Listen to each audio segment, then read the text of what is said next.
नमस्कार, मैं हूं अंकुर और आप देख रहे हैं सत्यहिंदी.com। सत्य हिंदी की एंड्रॉइड ऐप डाउनलोड करने के लिए आप इसके वीडियो के डिस्क्रिप्शन में जाइए। वहां पे आपको एक लिंक मिलेगा जहां से आप ऐप डाउनलोड कर सकते हैं। अब एक नजर डाल लेते हैं अब तक की खबरों। किसानों और सरकार के बीच लगातार बेनतीजा रह रही बैठकों के कारण अब किसानों में सरकार के प्रति नाराजगी बढ़ती जा रही है। हरियाणा के करनाल में खट्टर की किसान महापंचायत को किसानों द्वारा नहीं होने देना इसका सबूत है।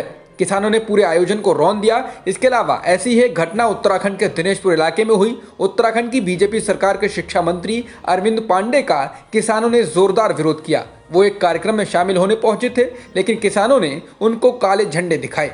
इस दौरान किसानों और पुलिस में धक्का मुक्की भी हुई। पंजाब में भी बीजेपी के नेताओं को किसानों के गुस्से का सामना करना पड़ रहा है। कई जगहों पर बीजेपी नेताओं के कार्यक्रमों में पहुंचकर किसानों ने उनका विरोध किया है और इस दौरान पुलिस से भी वे भिड़े हैं। पूर्व कैबिनेट मंत्री तीक्ष्ण सूद के घर के बाहर तो किसानों ने गोबर से भरी ट्राली उलट दी। कृषि कानूनों के विरोध में इंडियन नेशनल लोक दल यानी INLD के नेता अभय सिंह चौटाला ने हरियाणा विधानसभा से इस्तीफा देने की पेशकश की है। उन्होंने हरियाणा विधानसभा के स्पीकर को चिट्ठी लिखी है जिसमें कहा गया है कि अगर केंद्र सरकार 26 जनवरी तक कृषि कानून वापस नहीं लेती है तो इस चिट्ठी को विधानसभा से मेरा इस्तीफा समझा जाए। कृषि कानूनों को लेकर सुप्रीम कोर्ट ने बेहद कड़ी टिप्पणी की है। अदालत ने कहा है कि वह इस मामले में केंद्र सरकार से बहुत निराश है। किसानों को दिल्ली के बॉर्डर से हटाने को लेकर भी कई याचिकाएं सुप्रीम कोर्ट में दायर की गई हैं। सुनवाई के दौरान CJI ऐसे बोबड़े ने बेहद कड़ा रुख अपनाते हुए कहा, हमने आपसे पिछली बार पूछा था लेकिन आपने जवाब नहीं दिया। हालात लगातार बिगड़ते जा रहे हैं, लोग आत्महत्या कर रहे हैं और वे ठंड में बैठे हुए हैं। आप हमें बताएं, अगर आप इन कानूनों को होल्ड नहीं कर सकते तो हम ऐसा कर देंगे। इन्हें रोकने में आखिर दिक्कत क्या है? किसान आंदोलन पर सुनवाई के दौरान अटॉर्नी जनरल ने कहा कि कोर्ट की ऐसी कई सुनवाइयां हैं जिसमें उसने कहा है कि कोर्ट कानूनों को नहीं रोक सकती। जिसके बाद CJI ने कहा ये पूरी तस्वीर नहीं है और हमको सभी जजमेंट के बारे में मालूम है और उस जजमेंट के बारे में भी जिसमें कोर्ट ने मराठा आरक्षण पर रोक लगा दी। CJI ने कहा कि हमें बड़े दुख के साथ कहना पड़ रहा है कि केंद्र सरकार इस समस्या का समाधान निकालने में असमर्थ है। आपने ऐसा कानून बना दिया जिसको लेकर सलाह मशवरा भी नहीं किया गया और इसलिए ही आंदोलन हो रहा है। सुप्रीम कोर्ट द्वारा केंद्र सरकार को लगाई गई फटकार के बाद कांग्रेस ने प्रतिक्रिया दी है। कांग्रेस ने ट्वीट किया है, सुप्रीम कोर्ट की तल्ख टिप्पणियों के बाद बिल वापसी और माफी मांगते हुए बीजेपी सरकार को किसान विरोधी रवैया नरम करना चाहिए। आज भाजपा सरकार को यह मानना चाहिए कि वो काले कानूनों के जरिए किसानों के विनाश की पटकथा लिख रही थी और किसानों का आंदोलन सही है। दिल्ली के पूर्व कानून मंत्री और आप विधायक सोमनाथ भारती पर उत्तर प्रदेश के रायबरेली में स्याही फेंकी गई है। आरोप है कि बीजेपी नेता ने उन पर स्याही फेंकी है। पुलिस ने आरोपी को गिरफ्तार कर लिया है। पुलिस अधीक्षक श्लोक कुमार ने बताया कि आप विधायक पर स्याही फेंकने की घटना हुई है, इसकी छानबीन की जा रही है। वहीं वायरल वीडियो में स्याही फेंके जाने के बाद सोमनाथ भारती काफी भड़के हुए नजर आए। वो स्याही फेंकने वाले को भद्दी भद्दी गालियां देते हुए दिखे। इसके अलावा योगी आदित्यनाथ को भी धमकी देते हुए दिखे। PDP युवा इकाई अध्यक्ष वहीद पारा को सोमवार को जम्मू कश्मीर पुलिस ने नेताओं, आतंकवादियों, अलगाववादी ताकतों की कथित साठगांठ से जुड़े एक मामले में फिर से गिरफ्तार कर लिया है। पारा को गत शनिवार को NIA की एक अदालत ने जमानत प्रदान की थी। ये जानकारी अधिकारियों ने दी है। वहीद पारा को जम्मू की एक कोर्ट में पेश किया गया जिसने उनको 18 जनवरी तक रिमांड में भेज दिया है। इससे पहले PDP के युवा नेता को हिजबुल मुजाहिदीन के आतंकवादियों के साथ संबंध होने के आरोप में गिरफ्तार किया गया था। अमेरिकी संसद पर ट्रंप समर्थकों के हमले का जिक्र करते हुए पश्चिम बंगाल की मुख्यमंत्री ममता बनर्जी ने कहा है कि जिस दिन बीजेपी चुनाव हारेगी उसके कार्यकर्ता भी ट्रंप समर्थकों की तरह ही व्यवहार करेंगे। ममता ने यह बयान नादिया में अपनी एक रैली के दौरान दिया है। इसके साथ ही उन्होंने बीजेपी द्वारा लगातार पार्टी के नेताओं को तोड़ने को लेकर कहा है कि बीजेपी एक कबाड़ पार्टी में बदल गई है जो भ्रष्ट और शरणार्थ वाले नेताओं को अपनी पार्टी में भर रही है।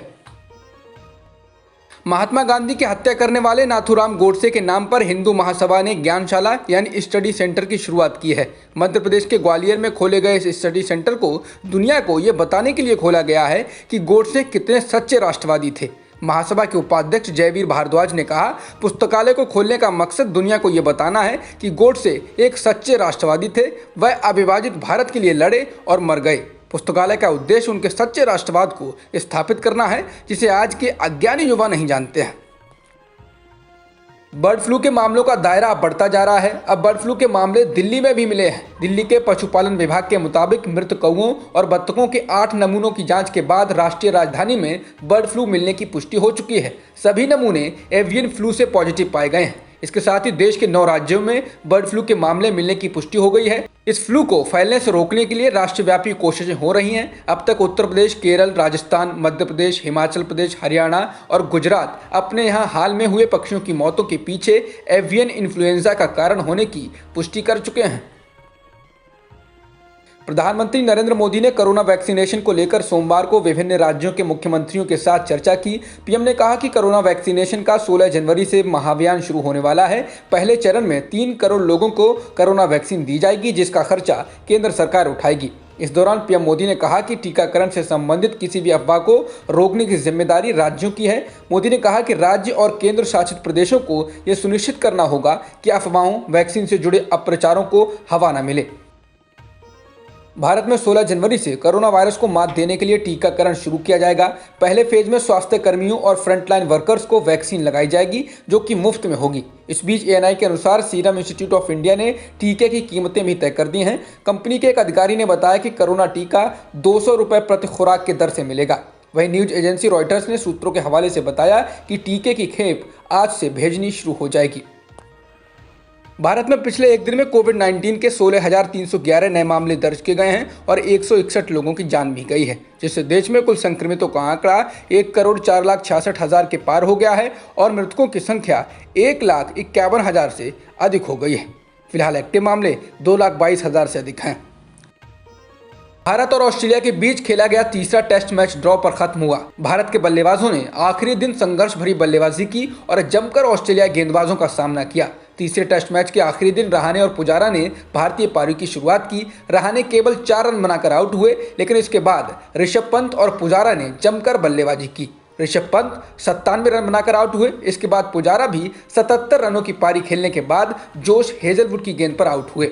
भारत की पारी के 5 विकेट गिरने के बाद हनुमा विहारी और अश्विन ने शानदार बल्लेबाजी की और आखिरी सत्र तक बल्लेबाजी कर मैच को ड्रॉ कराने में अहम भूमिका निभाई।